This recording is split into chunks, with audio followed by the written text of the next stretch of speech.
Inside Story Uganda, real source of political updates. Kirize enkyukakyuka ziba zizze tuzikirize zigende maaso nga bwe ziba zizze kuba byonna biva eri Mukama Katonda. Okulayiza ababaka ba Parliament kukyagenderera ddala maaso wali ku lukiiko olukulu olw'eggwanga era lunaku lwajjo lwagenza okukomekkerezebwa nga ababaka abawerera ddala 184 be balayiziddwa nga mwabadde n'abo abeegwanyiza ekifo kya Speaker wa Parliament era ne Speaker aliyo omukyala Annette Monk yalayidde enteekateeka z'olengerezo ziri live bebamu kwabo abali mu nteekateeka y'okugenda mu maaso n'okulayizibwa ndozo olunaku olwaleero tusosowaza leeta ezo L, M and N ate tusobole okulaba nti olunaku olw'enkya tumalayo ne leeta ziri zi AC W n'endala zonna ng'amannya gaffe bwe gali kuba yadde olunaku lwajjo wabaddewo okubeera nti abamu babayisaawo olw'ebitategedde naye balina kugoberera alphabetical order erinnya lyo oba otandisa S kati ffe nga baserwoza tuba tulina kubeera abankya kati bano ba Dr. Asiimwe Florence babadde lunaku lwajjo n'abalala abagwa mu Koweri so enteekateeka zigendera ddala mu maaso era bonna be tulengera nti kyekyo mu butuufu omukulu oyo asaanye okulabika ku TV tugenda kubeera tubatuusaako kuba BBS tuwala okubeera tusosowaza okulaba nti tusosowaza omutindo mu buweereza bwaffe twabategeeza ku mikutu social media nti tugenda kubeera ne Dr. Florence Asiimwe Akiiki omubaka omulonde era omubaka omujja eyamaze dde okuba ebirayiro walayidde jjo Dokita kati mubaka amujjuvu mu kisanja ekirala ekyokubiri ayagala ntebe y'obwa Speaker kituufu kya Speaker si deputy kya Speaker mbadde manyi wakyusaamu ate nabiwulirako awe mabega nti bakusuubula ningamba Dokita abaddeki sooka obuze ku bantu ba Uganda yonna kutwaliza awamu abeebunyolo nawe BBS kati kuve Masindi owulire kati nfunye ka message wano okuva Masindi bangambye kwetuli ku mukutu abantu ba Katonda abana Uganda mwenna nsanyusa bannange okubalabako ate kubanga guno mulundi gwange wakubiri okubeera wano ku Terefayina mwasuze mutya Mukama yeebale bakuuma bannange obulamu bwe bugagga bannange muwulize bye tugenda okwogera ku nsonga ensonga z'eggwanga ekifo ky'abwa Speaker n'ebirala byonna nga Joseph wanaaba ateeseteese programu eno bwantwala awalala nange nga ngenda nojja ekisinziira ku programu ngeri gyatambulamu n'olwekyo bannange mbasanyukidde mwebale nnyo nze Dr. Asiimwe Florence Akiiki Dokita ow'ebitabo oba PhD toli musawo akuba mpiso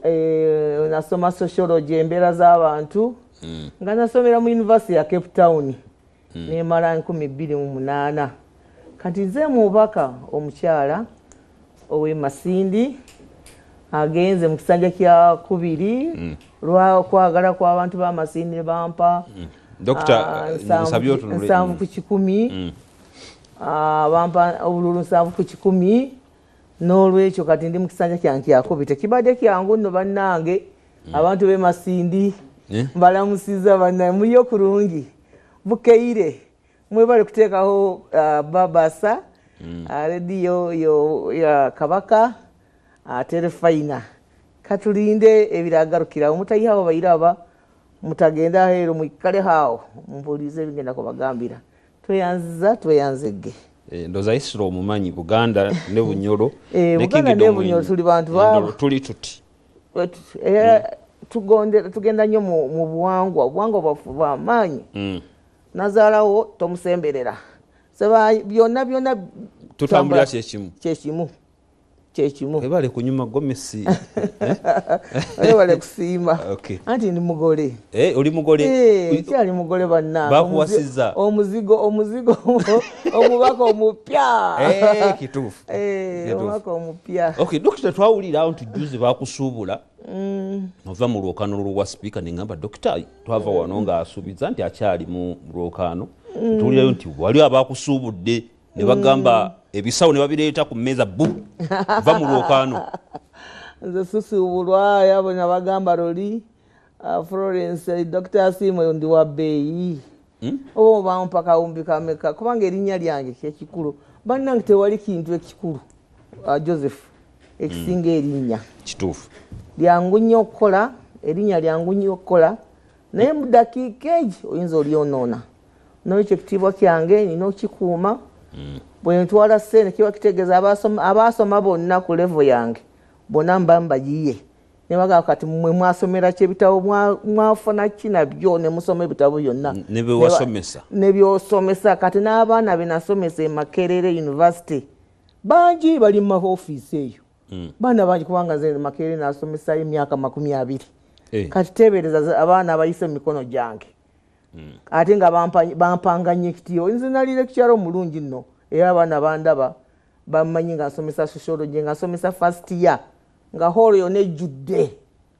ate bo bamanyi nze sibamanyi kati abona mbamba yiye nti kikazi bakiguze nedda bambi sisobola nkyali mu luleekaano era ebiddako ebingenda okuddako kiki ekiddako twagala twogereko kubanga okulayira kukyagenda mu maaso ababaka bonna basooke bakole ki olwokutaano bajja kubamaliriza olwokutaano kati tujja kuba nga tufunye palamenti ye12 newankubadde waliwo ebitategerekesaawo ate kiki palamenti ye11 bagidissolving omanyi waliwo amateeka gwe tulina okugoberera kwegamba adjourned Sunday it was not dissolved naye kati ngeri gye tutambudde kabalaize kumanyi buli kimu omanyi palamenti yeteekako amateeka kati erina okugoberera amateeka nekyova olaba nti bw'oteekayo omuntu atamanya amateeka ebyo byonna biva ku ki yasharinze have you dissolved parliament Sunday kati kiba kitegeeza ki kutuula olina okwogera ekigambo ekyo palamenti eniyesembyeyo era eri dissolved newaliwo nekintu ebigenda kawo abaloya babimanyi naye twabadde awo nababuuziza bannaye tukyaliwo wetuliwo naye ndowooza okusinza ku Hansard mukyali babaka kusinza ku Hansard tukyali kubanga Hansard tiyakutte ki palamenti ye11 ate bakyaliwo kubanga bajja kubeerawo mpaka 24 oba kuba balina omusaala wa haafu abakadde abatakomyewo omwezi guno omwezi guno bali bafuna haafu abapya naffe tufuna haafu abajja naye kati bw'otadissolvinga ekintu ekisigala mu bbanga kansuubire bwe nafuuka sipiika amateeka tulina ogagoberera omuntu yerabirako amateeka ate nabakiranga bandi bagira naye bwebityo byatambudde ababaka bakyaliwo abakadde naye kasita tumala kulayiza bali bajja kubanga bamaliriza ebyabwe Hansard esigale ng'esoma Sunday katugenderaawo twagenda okuva wano nga ensonga y'obyasalibwawo mu lukiiko olwa waggulu olwa Central Executive Committee mu kibiina kyammwe ekiri mu buyinza ekya NRM bajjukira nti mulundi guli ogwasooka baasemba sipiika aliko n'omumyuka we be babeera bakandidate ba NRM mu kaluko bwa sipiika ketugendamu ndowooza mu bbanga ttono okuva kati so bingi bibaddewo mwaddamu ne musinkana mukulembeze w'ekibiina kyammwe era n'ensinkano ennyingi ezibeerawo waliwo ekyakyuseemu mpozi tetuddangamu mwali ekyankwanzi kituufu ekyankwanzi bwe yabyogerako kubanga waliwo yamubuuza standi ye abasinga obungi bagitaputa bulala pulezidenti yayogera ki ku nsonga eyo kubeera nti waliwo standi eri ey'olukiiko lwa waggulu lwa seeki olwasalibwawo kati chairperson w'ekibiina kyaffe kya NRM kubanga mu bracket mubeerawo organization Yoweri Kaguta Museveni tebuhabulwa yalungamya bwati Okosi buli omu nga bw'obeera mu kilaasi osomesa oli n'abikwata bulala n'ono n'akwata bibye n'akwata ffe abasomesa otusaasira naye nze kunze bwe nalaba mu magezi gange ago yawabula bw'ati nti ebbaluwa eyo eyita ku mitimbagano ng'eva mu SEEK teyagyegaana teyagyegaana nonko abadde yalimu ebisobi bingi nga spell mistake mwagiraba simanyi natishono simanyi nga sitobitegeera oba eyo pate ki ye teyagyegaana kubanga ng'omukulembeze olina okumira n'ensobi ezibaawo kati ye n'akimira n'agamba yes akakiiko kenkulira kubanga yakakulira kaali kasazeewo Anita Mong ne Thomas Tayebwa tubaweeyo ekisanja ekyokubiri abantu ne bakuba mu ngalo ndooza mwabiraba ne basooka ne bakuba n'akiraba muzeeyi n'akiraba n'asooka omanyi muzeeyi wena amagezi mangi n'asookako n'ateekako koma n'agamba wacha wewe n'alyoka abagamba naye SEEK teronda babaka teronda speaker actually SEEK tekola ki teronda speaker mulindeko ensonga y'aba speaker tujja gyogerako mu kiseera nga kituuse we yakoma teyagenda wala aba members ne bapowa yabagamba ensonga ya speaker Honorable oba bayagana okufuka speaker tofaayo ensonga ya speaker kubanga yabuuza ekibuuzo ekyo nga we twesimbye naye Alioni ensonga ya speaker lindako bw'oba oyagala kufuka speaker tofaayo ensonga ya speaker tujja yogerako mu kiseera kyayo n'akomaawo era n'obwozanya akagundi ako singa mubadde nako kubanga waliwo TV ginaliyo producer wange jakatuzanya kalabe bulungi kati dokita tugenze okutuuka olunaku lwali ndoza munatera okudda mu nsisinkano endala caucus ya NRM before kulonda speaker nsisinkano eno yaddi era mwategedde ebiyinza okubeera ku agenda nga bwe ngambye basooke balayize ababaka bonna kugwankya okwo kugwankya awo tetugenze mu weekend kati tusuubira ffe kati ababaka ba palamenti ye 12 fuse ba members ba caucus kubanga caucus NRM caucus kitegeeza ki be ba members aba NRM abalondebwa wajja ku flaga oba ku bendera ya NRM naye waliwo ebizeeyo ennaku zino ne bakola memorandum of understanding simayi independent simayi biki ebyo ligale mu mateeka tebimanyiddwa naye nkolagana jasi nkolagana yaabwe naye nga caucus lusi babayita bana bakoze naye era abasinga obungi neera bayina alemu naye nti mu mateeka bw'obanga wajja mu palamenti wajja ngaani era ne bw'obanga bateekawo wali ku TV bateekawo independent tebateekawo independent leaning walekirabyeko kakati bwe bamala okulayisa enkya katugende mu weekend abantu tubasooke balye amasappe gaabwe katulinde bwe mbadde nsuubira ebyo nga bigenda mu maaso ekibiina oba ekisinde si kibiina ekisinde ekimu kye tuyinza okugamba nti bannakibiina kya NRM bangi bakikiririzaamu ekya PLU okusa olunaku olwajjo bafulumiza ekiwandiiko nga bagamba nti obuwagizi bwe twali tulangiridde eri bakandidate bano ababiri Right Honorable Anita Among kubwa speaker ne Right Honorable Thomas Tayebwa kubwa deputy speaker tubuyimiriza tulinze sigino balinzemu kamweru oguva eri Siroma omukulembeze w'eggwanga kati kikyaleetawo ebibuuzo bingi caucus mugenda kwerondera oba bagenda balaga bulazi nti bano wetugenda okutambula kuba president abalaze mu kitundu ekisooka webeera firimu mu kitundu ekisooka tulaze abagambe naye Central Executive Committee si eronda speaker ebbaluwa y'abano bagamba support yaffe tugijjeeyo remember nti balina abantu ababaka abamu bangi bakkiririza mu PLU bangi nnyo nyine ddala omuwendo gwabwe gwogera volumes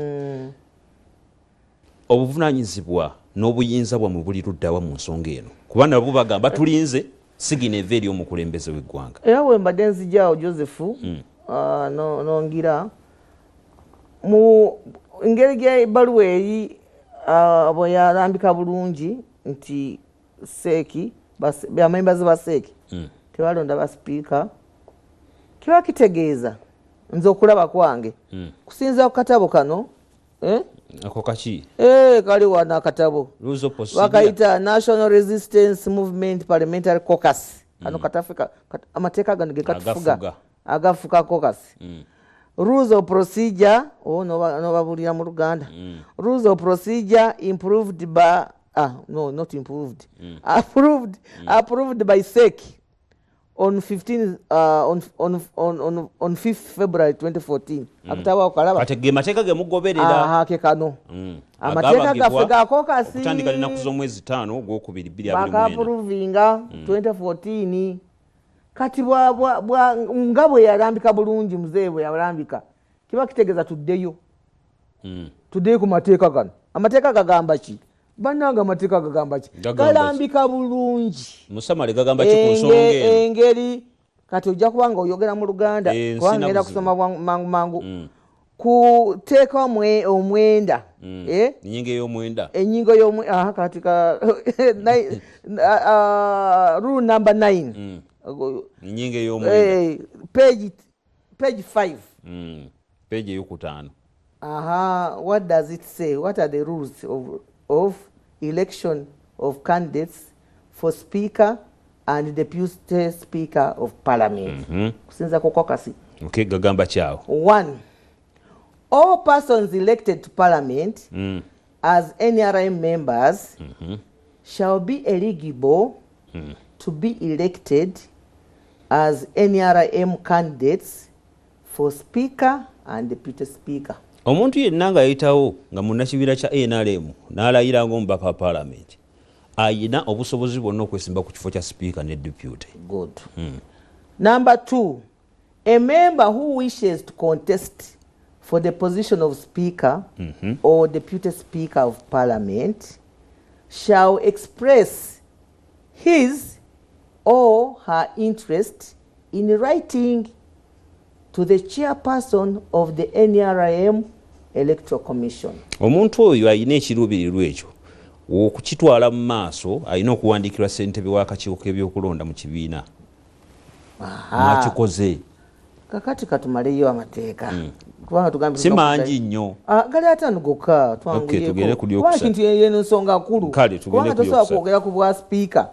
nga bintu byogeddeeko oba obuukabuuka. Number 3, the Central Executive Committee shall consider all the names of members who have expressed interest in the position of speaker or deputy speaker of parliament and recommend candidates for the position of speaker and deputy speaker for election by the NRM parliamentary caucus. Amannya ago ag'abantu abeesimbyewo balina okubwamu ttooki olukiiko lwa waggulu lwa Central Executive Committee mu kibiina era ne babako be bawandako eddusu amannya ago ne bagawayo mu caucus ge balondobyemu.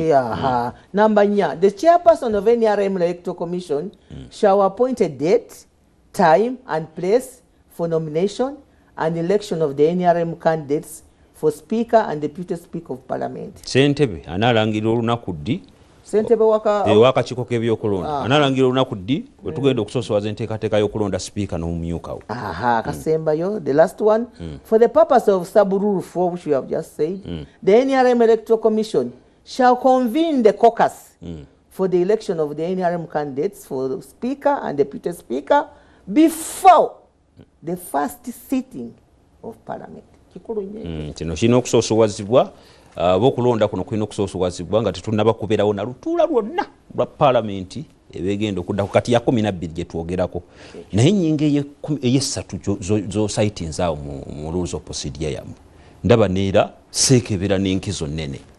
anti tuddayo ku mugenda kubeera 10 Dr. Tango Doi kati kansamarizinge tumaze okulayira nkya bonna kati ffenna tufuuse ba members ba NRM caucus kati Dr. Tango Doi alina okuyita ba members bonna kubanga buli member wa NRM ali free eligible okwesimbawo okujja kufa abavayo tuli bana tuli aba NRM naye tuyinza okufunayo abalala kubanga bonna babadde tebannabalayiza abo nga batya kati Dr. Tango Doi agambye bannange waliwo ebifo bino ebibiri muteekemu okusaba kwaffe okwammwe muteekemu okusaba kwammwe akole list mangu abadeputy 10 bebasabye oba speaker bebana basabye abaweereze ki ne secretary mangu abantu abasabye bebana applicants bebano kati mulabe bakube mu torch NRM caucus tusindika bonna tubasindikeyo oba tugambe bano balindeko tuwayo amanya 5 neno tuwayo amanya kubanga list ziba 2 eya speaker neya deputy then amanya ago bagatwalewa mu caucus nti aba applying bonna bebano kati bayinza okusalawo ne bateekawo box okulondwa nti olukutandisa elections zino okubeera mu caucus ne bateekawo box katugambe kasogere bwa speaker ne bateekawo box 5 oba candidates banga bali 5 ne deputy tulonda naluli twalonda kubanga gundi Anita Among yesimbawo ne Thomas Tayebwa era namusingisa obululu 18 ani yasinga ku bombi Anita yasingisa Tayebwa obululu 18 kati yeyo demokrasia getwogerako naye nga nina okuteekako disclaimer kati bwe tugenda okulonda ebiwo bino ebiyitingana bino biruwa Anita ne Mongo wateekamu ne Tayebwa ffe twavudde nga tugamba parliament 11 yabaddemu ebizibu bakandidates bonna bakomyewo nno betulina ebizibu nabo mubaddemu obulyake bakandidates bemwina ababaddewo benjogerako kubanga ffe tuli bapya already waliwo esente zitambudde ababaka nga bwe nkugambye omuzeeyi bwe yayogera twali tusazeewo ababaka ababiri be baba bafuka ne bakuba ngalo ne bakuba nga olabira ddala nti ababiri buli omu bo bawamba dda saaliyo ati benayi nekalakasiza nze nekalakasa nti mujjukira nekalakasa kakati nga ne bakuba engalo kiba kitegeeza ekisaawe bakiwamba dda kati mugenda kajjawa kakati awo wegambira ebyekisaawe ebyo tebijja kukola mugenda kuwamba buwambi box ezo tulina kuwamba buwambi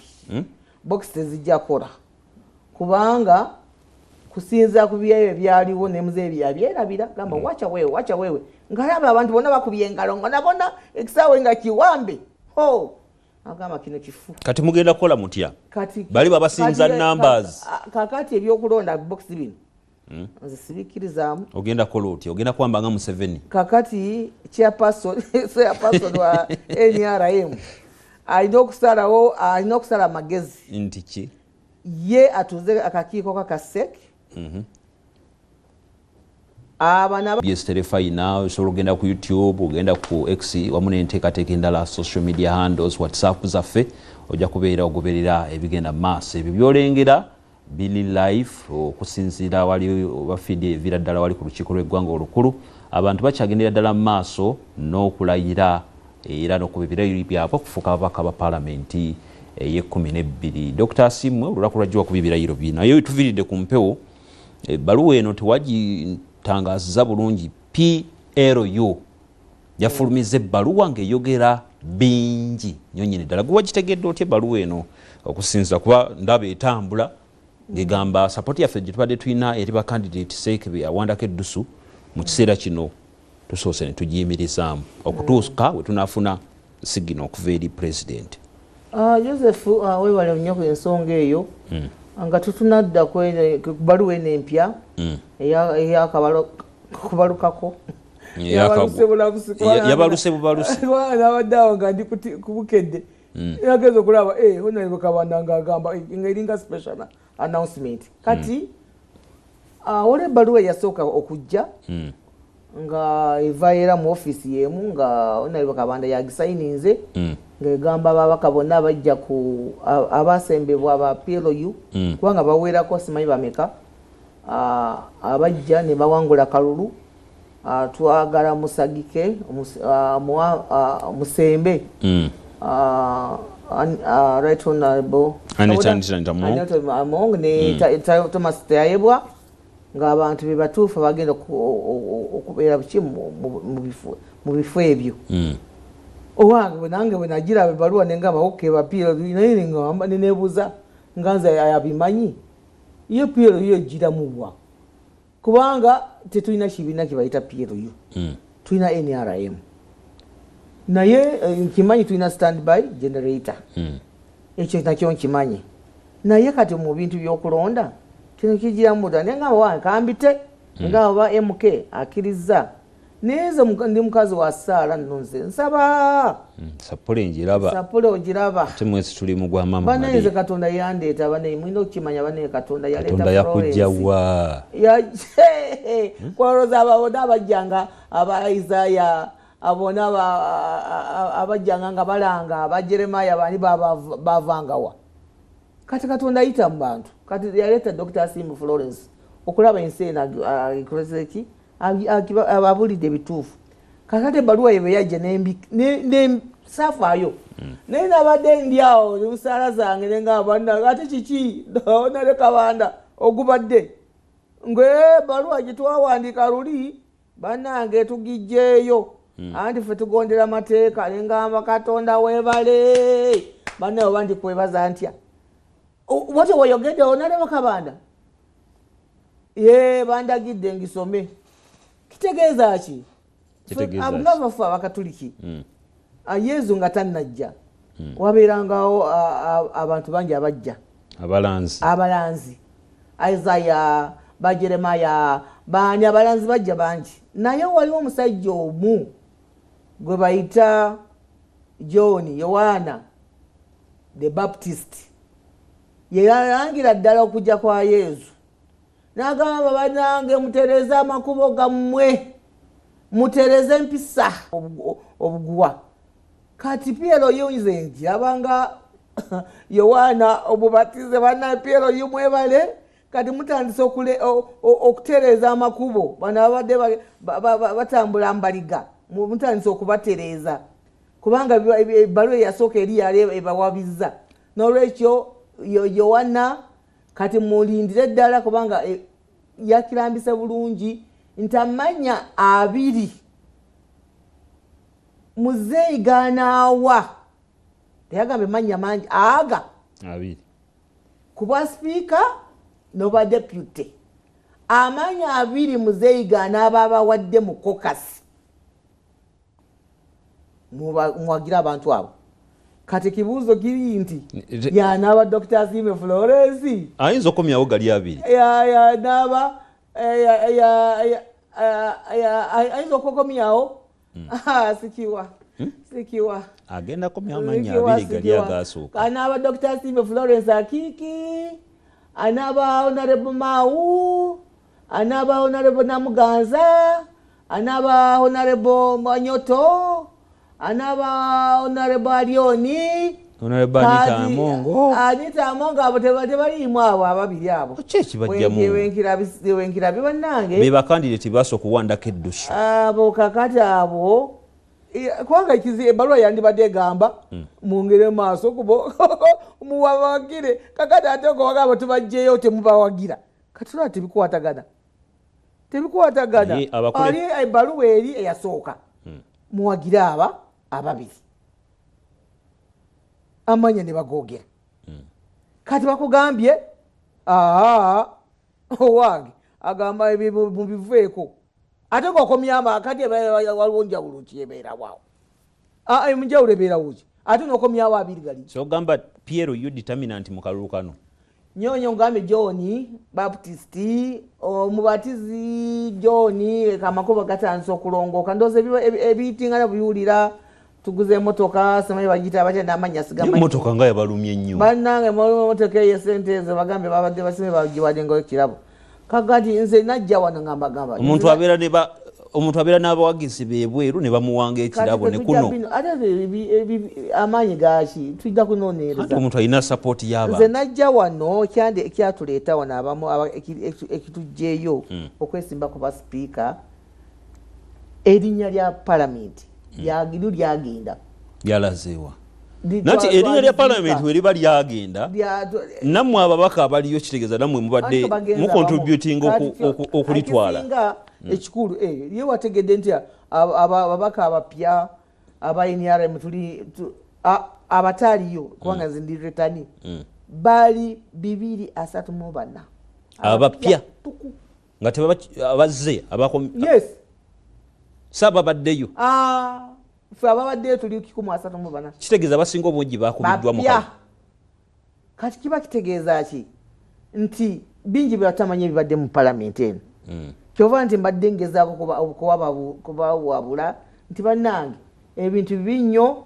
nenyogera banenjogedde naye kijjeyo kyonna climax ey'emmotoka eno kubanga mbadde mbagamba ne sente newakadde bagamba kirabo katugende emmotoka tuya kirabo Bungereza tujja genda ate tetulinayo connection bannange fe abantu abamu mugenda Bungereza kukola ki kunoonya mmotoka eyo oba kyesisi esoma biki bagambye teyagidde na ku meeri yayiseewo bagambye bezigine mu nnyonyi ku airport bwe mbiwulira bannange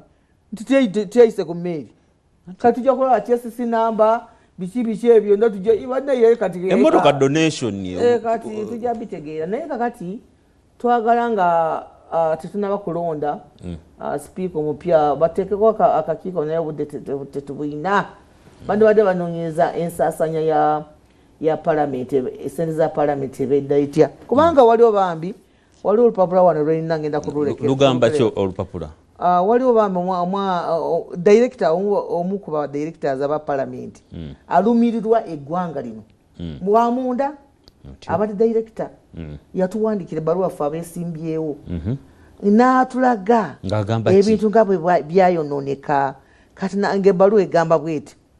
Uganda deserves an accountable speaker for the 12th parliament. NRM, wake up. Uganda is bleeding and frustrated. The corruption scandals of the 11th parliament have done immense damage to the reputation of NRM as a movement committed to discipline, accountability, and service delivery.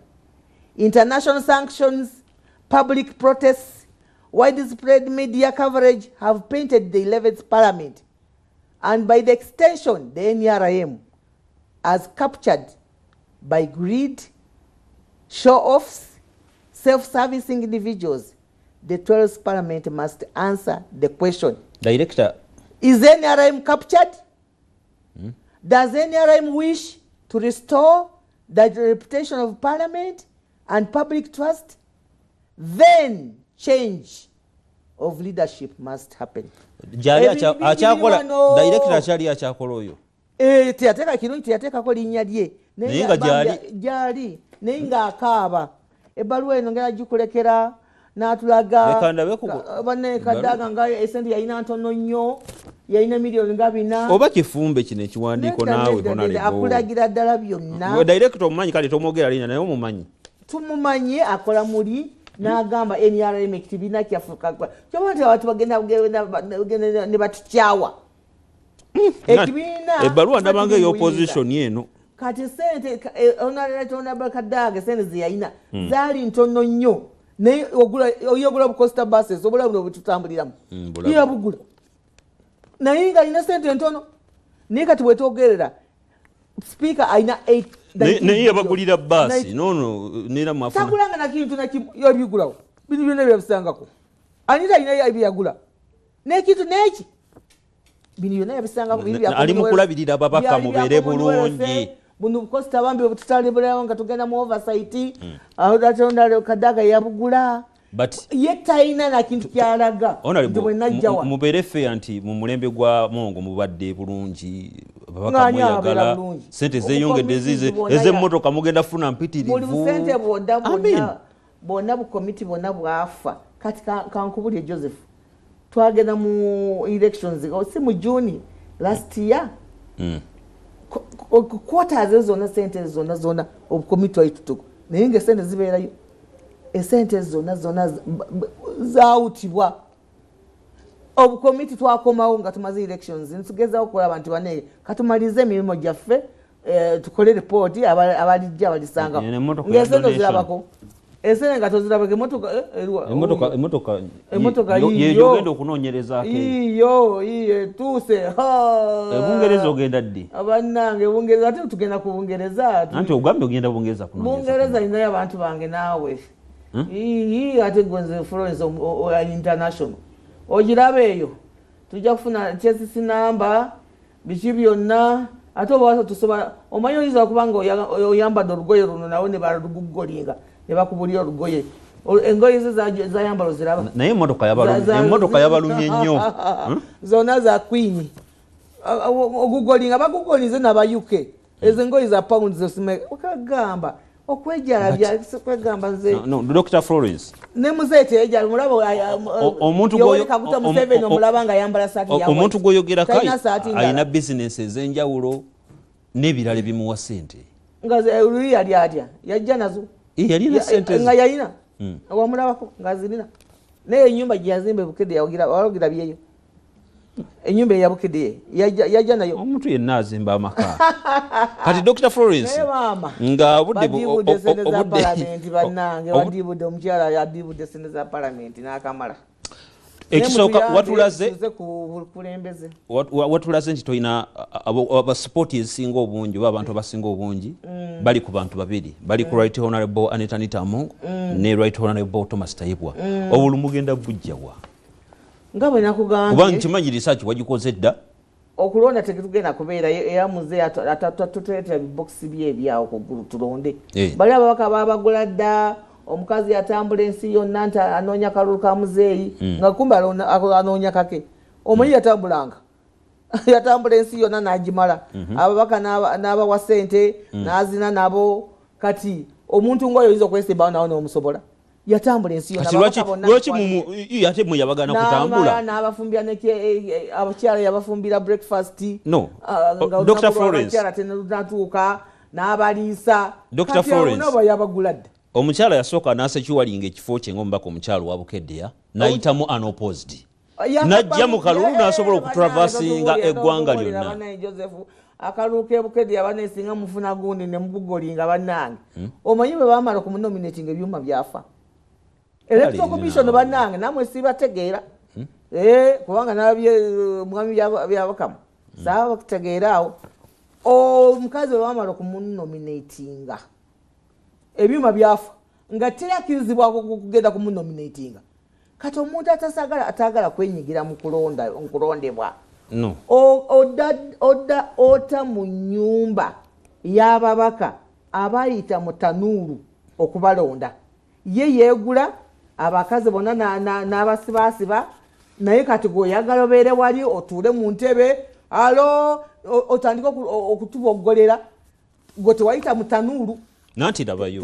nze nayita mu tanuuru gwe ebyuma wabitta Dr. Florence kati odaladala oyina moral authority okukubiza omuntu gwoyogerako si yeka yayitamu unopposed abayitamu unopposed bangi nnyo nnyini ddala naye ye byonna abaliwo abayitamu unopposed bangi mu NRM naye oniye kennyini ebyuma byafa olina obujulizi tubireete ebyuma nga bifu mugenda wali mu YouTube wali kale honorable obulu mugenda moral authority ogijjawa akubiza ababaka byonna byoyogedde oyimira walinga ogamba Dr. Simba Florence what I have to say for Masindi enyumba sigiyinyamu era nze muzeeyi bwatukomezawo mukyalo abanzise kubanga nzi bagenda nakumdabayo mweyo nyumba togenda kukiita ninda deputy gwe banaabampadde enyumba ekubirizibwa Anita Among tumugya kundabayo kiki Ekiyaga kuba bujja wamusaba kina akumma ngambye ebintu byonna byakoze byonna bya bufere bya buyaye sisobola genda na muyaye statement nene sisobola era namuwandikidde kubanga bagenda ne bamuteeka ku mukoto gw'ebunyolo ne mugamba Anita mumuteeka mutya ku mukoto gwa MPs wa bunyolo ali MP wa bunyolo ne mukubirayo ne mugamba gwe nobona ogenda n'okuba gukiiko sijja kujjangayo namubuulidde Dr. Florence waliwo obujulizi obulaga olina bye wasaba Anita Among akuyambe n'atasobola kutuukiriza bwe busungu bw'olina sina busungu nze obusungu bwange bwenina wamusaba obuyambi Uganda Parliament kugibika n'ogiteeka mbisa kugamba n'oli erinnya lya Parliament bane temwalaba batugabeekalakasa ne bayambula ebyakola byonna bityobola obulamu bwe bwonna obulabira ddala bwonna bulagira ddala nti bannayuganda tuli bagagga nnyo ate nga tuli baavu kati ekisooka ng'olaga abantu Uganda ekitibwa kya Parliament kifudde kati odatonabakadaaga kyemwogerako ekitiibwa ojjukira Parliament eyo ey'ekumi y'omwenda yaki ekitiibwa kitwalina oyinza okukigeraganya nakino n'ogenda wali amateeka togogafutafuta nga bw'oyagala amateeka tagamanyi yayi obaana mmwe ababaka mmwe kizibu abamu obwalooya yabusomerwa sibitegeera nze so agenda mu ebyo toyinza kuŋŋamba nti nvuddeyo Dr. Florence tugobere amateeka bannange tugagobere bulungi ate tufune omuntu ategeera amateeka si bintu byanya bannange ze Olanya yafa nnyo Right Honorable Jacob Olanya bwe yafa kati naye waliwo akalulu tewaliye kololo anti bwe yafa ne muteekateeka ng'ekibiina ne mulonda abakulembeze abalala seeke bakama bange bannange seeke mwatuleetera kubanga Anita Among yandibadde abeerenga deputy nga bwayiga obululu yabujjawa bwe yafuna bamukuzabukuza naliye kololo yesimbawo n'abantu 22 olira taata 22 Right Honorable Jacob Olanya bwe yafa fena twateekamu okusaba nange nga mwenateekayo okusaba kwange twali bantu 11 twasooka kuba 13 11 ne batuyite entebe baseeke ne tweyogerako kati kisimanye byali emabege kubanga munnaye biriwo twabiwulira baseke memba byawe tebitegerekeka kubanga sagala byogera nabyogera